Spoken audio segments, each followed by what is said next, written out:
Assalamualaikum, bertemu lagi dengan saya, Thorik. Hadir di layar smartphone Anda, untuk melanjutkan narasi sejarah, pendirian MDWI Bumi Sholawat. Sebelumnya, kita sudah membahas tentang kebiasaan masyarakat Bulungan pada era tahun 2000-an, yang banyak bertentangan dengan syariat, seperti judi, meminum minuman keras, riba, menganut faham kebatinan dan tarikus sholah. Pola hidup negatif yang umumnya kita temui di pelosok negeri, akibat pembodohan sistematis yang dilakukan oleh negara-negara pemilik modal, dengan menanamkan ideologi serta milah, yang bertentangan dengan syariah Islam, agar kita, rakyat pribumi, mudah dikendalikan, dan dijadikan budak di negeri sendiri.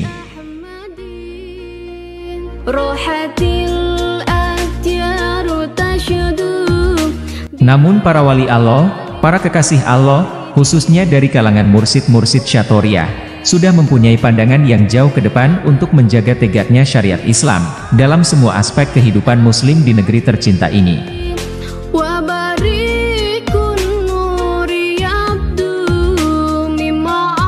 Pada suatu kesempatan bincang-bincang santai, setelah mengisi kajian kitab Ahwal Asy-Syakhsiyah, Fuqara Syatoria, di Musyalah Nimatul Falah, Lenteng Sumeneb, Syekhona Lukman Haris Rahman mengisahkan, bahwa Kanjeng Sunan Bonang mewariskan perintah atau titah yang cukup terkenal di kalangan pemerhati budaya, yaitu Tinitah Sabdo Sumuruping Geni.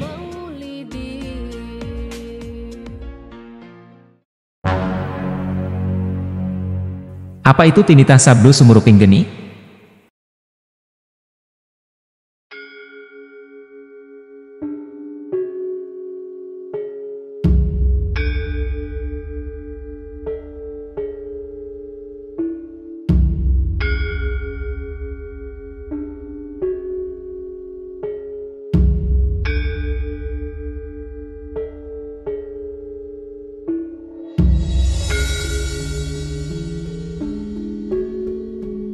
Pembahasan mengenai Tinitah Sabdo Sumuruping Geni tidaklah lengkap tanpa pembahasan perintah Kanjeng Sunan Bonang sebelumnya, yaitu Tinitah Sabdo Apati Geni, atau perintah mematikan api. Terdapat kronologi sejarah yang cukup panjang terkait dengan Tinitah Sabdo Apati Geni atau perintah mematikan api yang digaungkan Kanjeng Sunan Bonang Qodasallahu Sirrohul Ali. Menurut Syekhona Lukman Haris Rahman Asy-Syator, jauh sebelum Alfonso de Albuquerque menginjakkan kakinya di bumi Nusantara, para kekasih Allah yang tergabung dalam organisasi dakwah Wali Songo, atau yang lebih dikenal dengan Wali Songo, telah mengisyarahkan dengan sangat jelas, akan datangnya bangsa Ya'juj-Ma'juj yang akan menjajah bumi Nusantara. Bangsa serakah, tamak, dan tak pernah puas. Informasi ini tersebar ke seluruh jaringan dakwah Wali Songo di seantero negeri. Kami yang tinggal di Madura, mengenal bangsa ini dengan istilah Jemak-Juje, sehingga para sesepuh di Madura, seringkali melabelkan istilah Jemak-Juje, kepada orang yang hobi makan, dengan porsi yang sangat banyak. Istilah Ya'juj-Ma'juj ini, merujuk kepada bangsa Eropa, yang baru saja mengalami masa renaissance, setelah mengadopsi berbagai keilmuan yang diwariskan oleh para cendekiawan muslim, khususnya dalam bidang sains. Mereka bangsa Eropa, mengalami kemajuan luar biasa dalam bidang teknologi, sehingga mereka membutuhkan bahan baku untuk memutar roda perekonomian di negerinya. Revolusi industri ini, kemudian melahirkan penjajahan.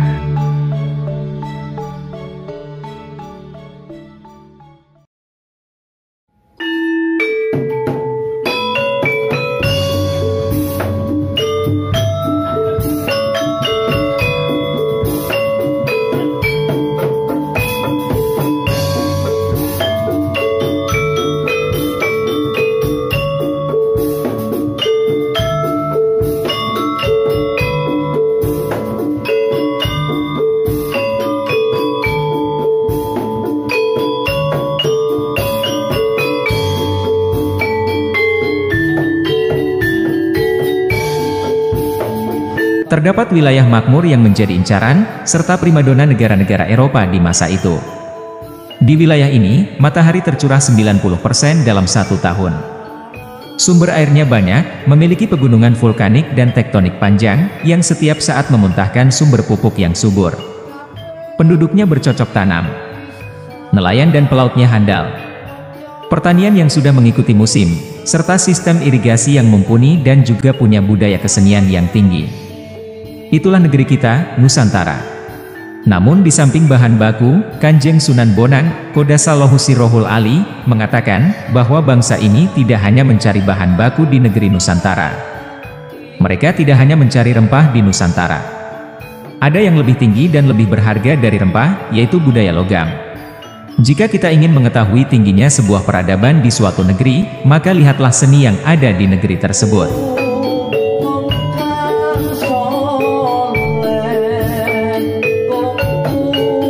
Eropa di masa kejayaannya, yaitu di zaman Renaissance, menggunakan alat musik yang terbuat dari senar, kayu, dan kulit. Seperti biola, harpa, piano, dan drum. Peradaban besar yang lain juga tidak beda jauh. Mereka juga menggunakan senar, kayu, dan kulit sebagai bahan baku pembuatan alat musik. Di peradaban bangsa Cina, terdapat alat musik kecapi, senar, dan suling. Di Timur Tengah, terdapat alat musik rebana, gendang, oud, dan konun. Sementara di India, menggunakan suling, sitar, dan senar. Semua peradaban ini menggunakan kayu, senar, dan kulit sebagai bahan baku pembuatan alat musiknya. Namun tahukah Anda? Bangsa makmur yang namanya Nusantara, telah menggunakan logam sebagai bahan baku alat musiknya, seperti gong, dan gamelan. Alat musik, yang dibuat dengan berbagai jenis logam, seperti tembaga, suasa, atau emas muda, dan unsur-unsur logam yang lain. Menghasilkan alat musik, dengan nada pentatonik yang unik, dan digunakan secara merata dalam peta kebudayaan negeri ini. Di Nias, di Kutai, di Jawa, di Sulawesi, semua terdapat alat musik berbasis logam. Budaya ini sudah ada ratusan tahun yang lalu. Budaya logam di negeri Nusantara merupakan budaya yang bernilai tinggi. Oleh sebab itu, pengetahuan yang berkembang bersama budaya logam ini menjadi incaran negara-negara maju di abad pertengahan.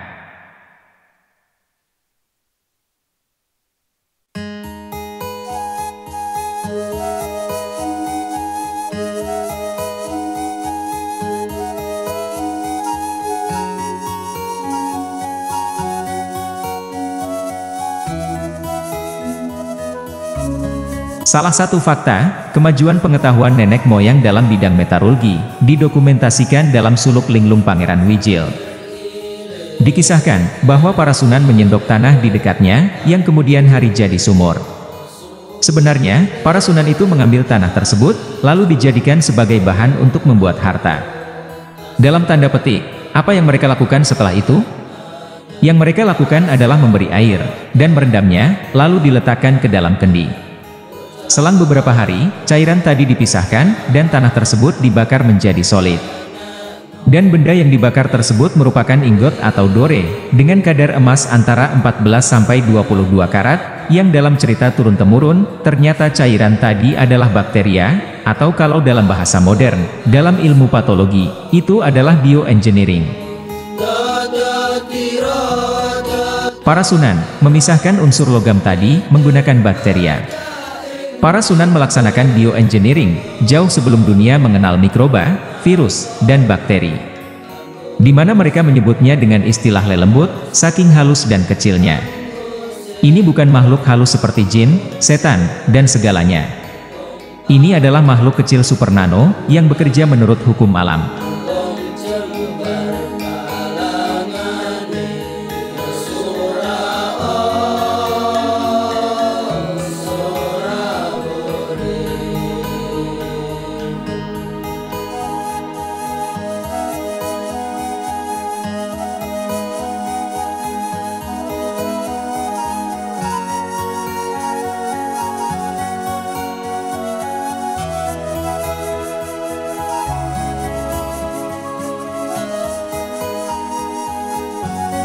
اللهم صل على محمد.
Inilah yang menjadi kunci sukses, bermain di bidang metalurgi, yang harus dicari oleh generasi anak bangsa Nusantara, yaitu kekayaan ilmu teknologi logam. Kekayaan serta kearifan budaya logam ini, dilindungi oleh Kanjeng Sunan Bonang dengan menggaungkan Tinitah Sabdo Apati Geni, di akhir tahun 1470 di abad 15. Benar saja, setengah abad kemudian, pada tahun 1511, bangsa Portugis yang dipimpin oleh Alfonso de Albuquerque, merupakan bangsa kafir Ya'juj-Ma'juj Eropa pertama, yang menginjakkan kaki di bumi pertiwi. Kanjeng Sunan mengetahui, bahwa di samping mencari rempah, mereka juga mencari unsur budaya, yang jauh lebih berharga dari rempah, yaitu budaya logam atau budaya metal. Sejak Tinitah Sabdo Apati Geni digaungkan, budaya logam disimpan rapi, semua api peleburan dimatikan, ditutup rapat. Sehingga, ketika penjajah tiba di bumi Nusantara, semua informasi tentang budaya logam tersebut hilang, ditelan bumi. Sehingga para penjajah, tidak mendapatkan informasi apapun, yang bisa mereka manfaatkan dari pengetahuan, yang menjadi rahasia kekayaan budaya logam Nusantara. Setidaknya, 400 tahun sudah, budaya logam Nusantara tenggelam. Generasi penerus bangsa, malah terjebak dalam mental kerdil akibat kerusakan akhlak, yang dimotori para penjajah. Namun, para pemerhati budaya, percaya, bahwa budaya logam Nusantara akan kembali bangkit. Karena di samping Tinitah Sabdo Apati Geni, Kanjeng Sunan Bonang, juga mewariskan perintah kedua, yang akan berlaku pada saat generasi 17, setelah diri beliau. Para pemerhati budaya mengatakan, bahwa generasi kita saat ini, merupakan generasi ke-17 dari Terah Kasunanan. Perintah kedua, yang dipercaya akan memotori kebangkitan Nusantara, yaitu Tinitah Sabdo Sumuruping Geni, atau perintah menghidupkan api. Senada dengan apa yang disampaikan oleh Syaihona Lukman Haris Rahman Syator, dalam kajian Sabtu sore, kajian kitab Halu Akfalul Qulub di Sulukin Naqsyabandiyah, di Musyala Az-Zawiyah Saronggi, bahwa beliau sedang menunggu santri-santrinya, yang kelak mampu mengungkap rahasia budaya logam, warisan Ahlu Tauhid di negeri Nusantara.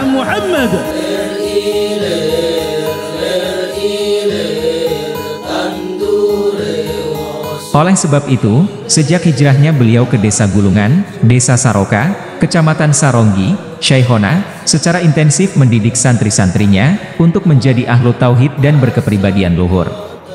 Mengikuti jejak mursid Syatoriyah terdahulu, para Ahlul Bait keturunan Sayyid Abdullah Azamat Han Asyator, yang secara intensif mendidik penduduk pribumi, untuk menjadi bangsa yang dekat dengan Allah.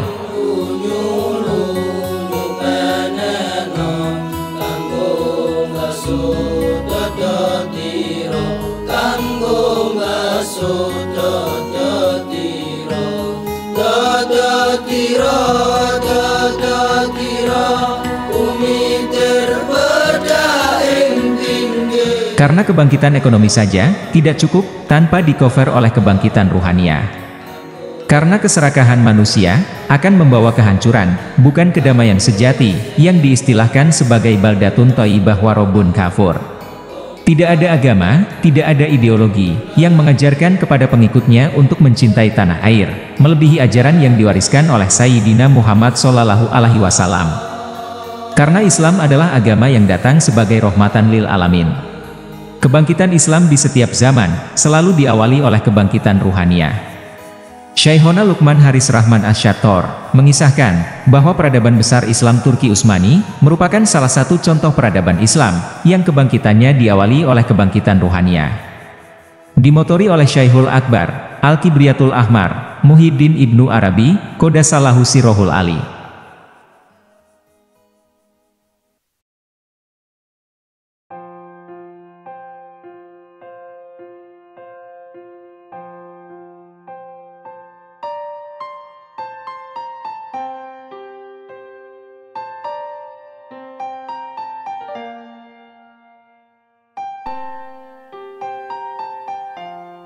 Besar rasa syukur kami, karena penyambung lisan ruh-ruh mursid Syatoriyah terdahulu, diutus untuk memulai tugas besarnya di desa kami, Desa Saroka. Beliau merupakan keturunan ke-12, dari Syekh Akbar Guluk Mancung, seorang waliullah dari Timur Tengah, yang hijrah bersama Sayyid Yusuf Al-Anggawi Al-Hasani Talango, dan merupakan juru dakwah dari organisasi Aulia legendaris Wali Songo, yang berperan sebagai pembayat masyarakat pribumi, tatkala Kanjeng Sunan Kalijogo mengadakan pementasan wayang. Maka kami sebagai pengikut beliau, meyakini, bahwa tinitah Sabdo Sumuruping Geni tidak hanya bermakna menghidupkan kembali budaya logam. Namun, tinitah ini juga bermakna menghidupkan semangat spiritual, mengikuti jejak langkah mursid-mursid Syatoriah terdahulu, sehingga penduduk pribumi kala itu menggunakan kekayaan alam Nusantara untuk mendukung Kanjeng Sunan untuk menegakkan syariah di bumi pertiwi.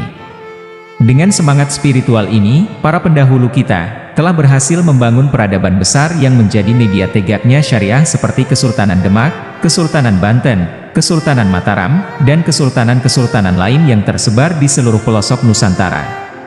Karena kebangkitan ekonomi bangsa Indonesia, tidaklah cukup tanpa didahului kebangkitan ruhaniah bangsa. Karena kebangkitan dahir tanpa diiringi oleh kebangkitan batin hanya akan melahirkan individu-individu serakah, yang rela mengorbankan bangsanya demi mengendalikan dunia, perebutan kekuasaan, dan adu domba. Maka dari itu, perlulah kami menggali, serta berbagi, semua informasi tentang sejarah perjuangan, visi, misi, serta program-program beliau Syekhona Lukman Haris Rahman Asy-Syattor. Sebagai salah satu tokoh yang kami yakini akan mempunyai andil besar dalam menjalankan tinitah Sabdo Sumuruping Geni yang diwariskan oleh Kanjeng Sunan Bonang. Sampai jumpa di episode berikutnya.